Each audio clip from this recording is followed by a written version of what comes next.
Stock ဆိုတာ corporate company တစ်ခုရဲ့ပိုင်ဆိုင်မှုအစိတ်အပိုင်းတစ်ခုကိုကိုစားပြုတဲ့အရာဖြစ်ပြီးတော့ stock ကို equity ဒါမှမဟုတ် share လို့လည်းခေါ်ကြပါတယ်။ကိုက stock တစ်ခုကိုဝယ်လိုက်တဲ့အချိန်မှာ share ရှင် shareholder ဖြစ်လာပါတယ်။ဝယ်ထားတဲ့ stock company ရဲ့အမြတ်ငွေနဲ့ assets တွေအပေါ်မှာပိုင်ဆိုင်မှုတချို့ရှိလာပါတယ်။ corporate company တွေဟာသူတို့ရဲ့လုပ်ငန်းအတွက်လိုအပ်တဲ့ငွေရဖို့အတွက် stock ကိုထုတ်ရောင်းကြတာဖြစ်ပါတယ်။အခြေခံအားဖြင့် stock အမျိုးအစား2မျိုးရှိပါတယ်။ common နဲ့ preferred stock တို့ဖြစ်ပါတယ်။ common stock ကတော့အများစုဝယ်ယူကြတဲ့ stock အမျိုးအစားဖြစ်ပြီးတော့ဒီ common stock အမျိုးအစားကင်ထားရင်ကိုဟာ company ရဲ့အစည်းအဝေးဆုံးဖြတ်ချက်ထဲမှာမဲပေးပိုင်ခွင့်ရှိပါတယ်။ preferred stock ကတော့အများအပြားမဲပေးပိုင်ခွင့်မရှိတဲ့ stock ဖြစ်ပြီးတော့ dividends လို့ခေါ်တဲ့အမြတ်ငွေခွဲဝေပေးမှုတော့ပုံမှန်လုပ်ပေးပါတယ်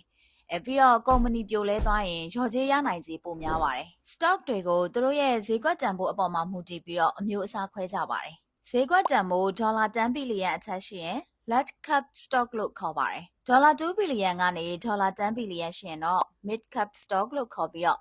ဒေါ်လာ2ဘီလီယံအောက်သာရှိနေရင်တော့ဒါကို small cap stock လို့ခေါ်ပါတယ်။ပြီးတော့ stock တွေကိုရင်းနှီးမြှုပ်နှံသူတွေကအမျိုးအစားအလိုက်ပြန်လည်သတ်မှတ်ပါတယ်။ရလာတဲ့အမြတ်ငွေကိုကုမ္ပဏီမှာပဲပြန်ရင်းခိုင်းတဲ့ stock ကိုတော့ growth stock လို့ခေါ်ပါတယ်။ဒီမှာတော့ stock ဈေးနှုန်းအတက်အကျကျန်းတက်ပြီးတော့အမြတ်ငွေပြန်ပေးတာနည်းပါးပါတယ်။ကုမ္ပဏီမှာရှိတဲ့လောက်တန်ဖိုးမြင့်မားခြင်းမရှိတဲ့ stock ကိုတော့ value stock လို့ခေါ်ကြပါတယ်။အမြတ်ငွေကိုပုံမှန်ထုတ်ပေးတဲ့ stock ကိုတော့ income stock လို့ခေါ်ပါတယ်။နာမည်ကြီးပြီးတော့နှစ်ပေါင်းများစွာစွမ်းဆောင်မှုအားကောင်းလာတဲ့ stock ကိုတော့ blue chip stock လို့ခေါ်ပါတယ်။ stock အကြောင်းဘယ်လောက်ထိစိတ်ဝင်စားသလဲဆိုတာကို comment မှာရေးပေးဖို့ဖိတ်ခေါ်ချင်ပါတယ်။